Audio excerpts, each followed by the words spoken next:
નમસ્કાર દર્શક મિત્રો, હિન્દ ટીવી ન્યૂઝના ઇન્ફોર્મેટિવ વિડીયોમાં આપનું સ્વાગત છે। હું છું ખુશ્બુ રાજપૂત। તમને અલગ અલગ ફોબિયા વિશે સાંભળ્યું જ હશે, જેમ કે કેટલાક લોકો ઊંચાઈથી ડરે છે અને એક્રોફોબિયા કહેવાય છે। કોઈને સ્ટેજ પર બોલતા ડર લાગે છે અને સ્ટેજ ફોબિયા કહેવાય છે।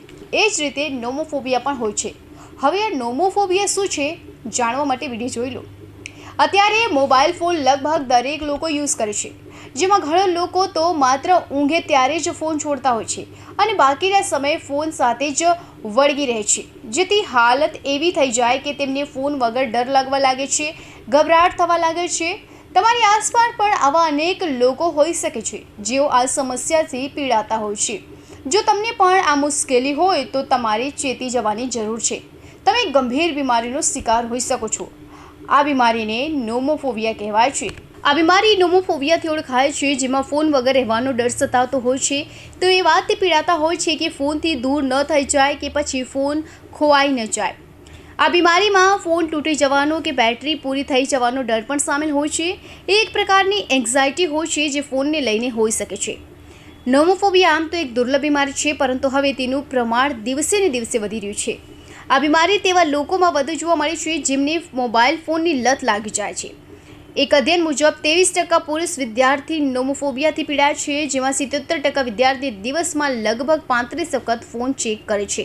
फ़ोन की एडिक्शन, जिसे बोलचाल की भाषा में नोमोफोबिया या मोबाइल फ़ोन के बिना होने का डर के रूप में जाना जाता है, अक्सर इंटरनेट के एक्सेसिव यूज़ की समस्या या इंटरनेट एडिक्शन से प्रेरित होता है।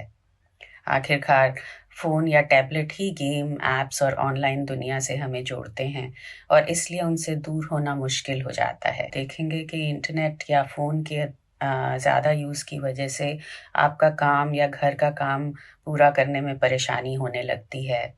परिवार और दोस्तों से अलगाव होने लगता है। आपके द्वारा अपने फ़ोन पर बिताए गए समय के बारे में मित्र या परिवार के लोग चिंता व्यक्त करने लगते हैं। आप अपने स्मार्टफ़ोन के यूज़ को छुपाने लगते हो या छुप के वो चीज़ करने लगते हो क्योंकि आपको ग्लानि महसूस होती है।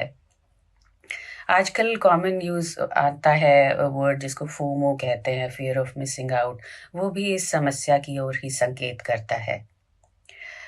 यदि आप अपने स्मार्टफ़ोन को घर पे छोड़ देते हैं या बैटरी ख़त्म हो जाती है या ऑपरेटिंग सिस्टम क्रैश हो जाता है, तो डर, चिंता या घबराहट महसूस होने लगती है।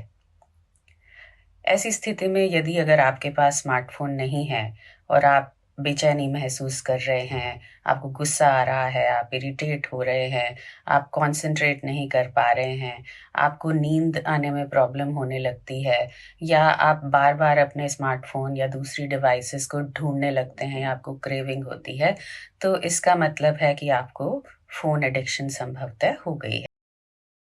જો આ બીમારીના લક્ષણ વિશે વાત કરીએ તો તેવા વ્યક્તિ વારંવાર ફોનની નોટિફિકેશન ચેક કરે છે।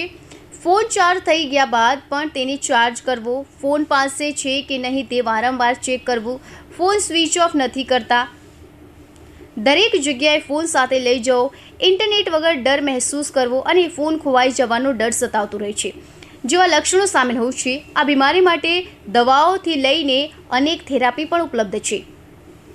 Bureau report, Hind TV news, Surat.